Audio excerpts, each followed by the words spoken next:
So take our advice and go with a to thicken this pot of gravy. Hi,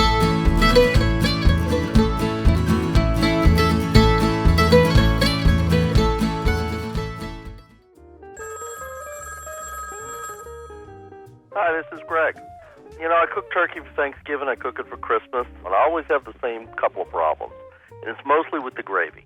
Normally I put maybe 2 tablespoons of flour in the roux for every cup of stock. It comes out about the right thickness, except the roux seems to kind of overwhelm the turkey flavor.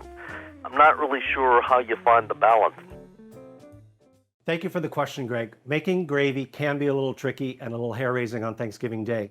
You used a roux, which is very common, butter and flour cooked in the pan and then stock added. We prefer making a slurry out of cornstarch and water to thicken our gravy. So we took our turkey, took the giblets out, the neck, and we made a nice base stock. What you want to do is measure how much stock you have. So we're right at a quart there, and now I have the turkey drippings also from the roasting pan. So I want to strain that and then add that to my base turkey broth. So now I'll have a look. I have 5 cups of broth here. So I need 5 tablespoons of cornstarch in a slurry to thicken this pot of gravy. So 5 cups of broth, 1 tablespoon per. That's going to give me a 1/4 cup plus a tablespoon. And then you want to whisk in roughly an equal amount of water. The nice thing about a cornstarch slurry too is you cannot taste it. You make a roux, sometimes you can taste that flour in there. So I feel your pain, Greg.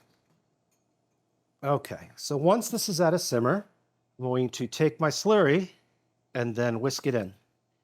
As the slurry heats up in the gravy, the cornstarch swells, absorbs some of the broth, and thickens the gravy.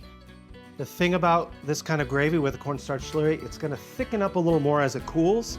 If it seems too thin to you at this point, you can very easily add another tablespoon of cornstarch slurry to it to get it to where you want it. So take our advice and go with a cornstarch slurry to thicken your broth. It's the easiest way to make gravy.